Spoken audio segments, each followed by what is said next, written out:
দিতে চেয়েছি, যে আমরা তো হাসিনার পতন চেয়েছিলাম, তো তারপরে কিন্তু তো আমরা সেরকম একটা ব্যবস্থার মধ্যে দিয়ে যাওয়ার একটা দীর্ঘ প্রক্রিয়া হলো, যেই প্রক্রিয়ারও আবার পরবর্তীতে অনেক সমালোচনা করেছেন, ধরেন সংস্কার কমিশন, সবকিছু হয়েছে। সংস্কার, কারণ সংবিধান সংস্কার। জি, জি। না, না, না, আমি বলছি আপনাকে, আমি তো আমার মতো করে চেয়েছি, হুম, কিন্তু আমি যে চেয়েছি যে জিনিসটা, সেটা কি প্রক্রিয়ায় হবে তা তো আমি জানি না।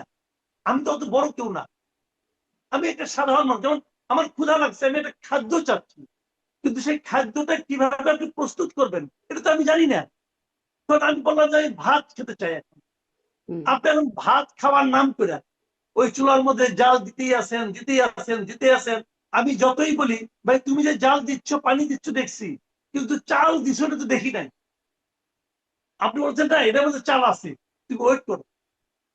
তো ওয়েট করতে করতে করতে করতে পরে দেখা গেলো যে আপনার ওটা চাল দেন নাই, অন্য কিছু দিচ্ছে, হয়তো ভুট্টা দিয়ে রাখছেন। হুম, খেয়াল করেন, আমি কিন্তু আপনার দীর্ঘ সময় আপনি কিন্তু এখানে আগুনে জাল দিয়েছেন।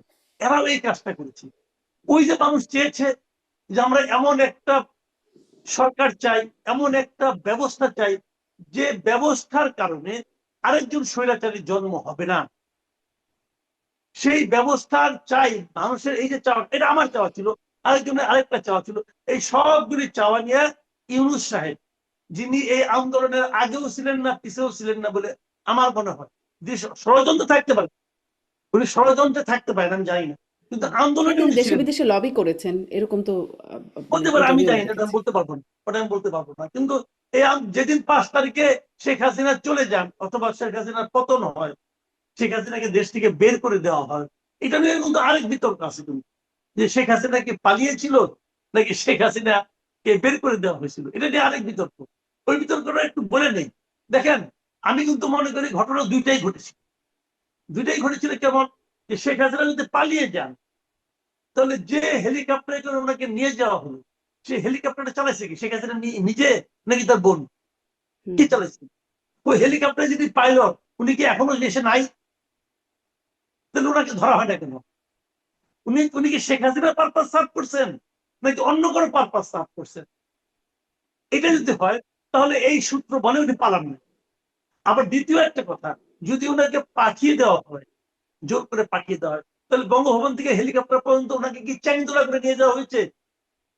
তত নিয়ে যাওয়া হয় নাই, উনি তো হেঁটে উঠেছেন। উনি যদি উঠতে না চাইতেন, তাহলে যদি এই সূত্রকে আপনি ধরেন, তাহলে বলবো উনি পালিয়েছেন। কাজেই এই দুটোই কিন্তু সত্য, যে পালানো এবং পাঠিয়ে দেওয়া দুটো মিলেই একটা ককটেল হবে। ওটার মাধ্যমে উনি বিদেশে চলে গেছেন। যাই হোক, গেছেন। তো উনি চলে যাওয়ার পর আমরা কি কেউ জানতাম প্রথম দিন 5 তারিখে 6 তারিখে জানতাম যে কে হতে যাচ্ছে রাষ্ট্রপ্রধান, কে হতে যাচ্ছে সরকার প্রধান? আমরা জানতাম না। হুম, এমনকি এমনকি যে ওনার যাওয়ার সময় কোনো শর্ত ছিল যে আমরা শেখ হাসিনাকে নামিয়ে অমুককে চাই, কেউ কি উচ্চারণ করেছিল? কেউ উচ্চারণ করে।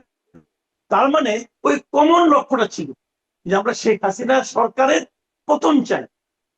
কিন্তু এই পতনের লড়াইয়ে কিন্তু সবাই ছিল, সবাই ছিল। কিন্তু যেটা হুম, হয়েছে, এই যে কাকন দাসীর গল্প জানেন, ওই যে কাজল লেখা কাকন দাসীর গল্প, হুম, হুম, হুম, কাজল লেখা সূচ কুমারের সারা শরীরের সূচ সে সরাইছে, হুম, তুলছে, তোলার পর যদি চোখের দুটা সূচ তুলে নেয়, না তুলে সে গিয়েছিল গোসল করতে, এবং পুকুর পাড়ে যে সে হাতের কাকুন দিয়ে হুম, কাকুন দাসীকে কিনেছিল, বলেছিল তুমি যাও ঘরে, আমি আসতেছি। কাকুন দাসী দেখলো এই চান্স, সে চোখের দুটা সূচ দিল, বলে আমি তোমাকে রক্ষা করি, তুমি আমাকে বিয়ে করো। তো বিয়ে তো সাথে করছে। আর যে সারা শরীরে সুখ তুলছে, সে কিন্তু হয়ে গেছে দাসী। তো আমাদের এখানে কিছু ব্যক্তি ওই চোখের দুইটা সুস্থ বলে গেছে, আমরা এই আন্দোলন করছি, অতএব আমরা এই আন্দোলনের সুফল ভোগ করবো, আমরা মন্ত্রী হব, আমরা উপদেষ্টা হব। হুম। আর যারা সারা সারা শরীরে সুস্থ তুলছে, সারা দেশের জনগণ, তারা হয়ে গেছে দাসী। জি, সিস্টেমটা এখানে হয়েছে।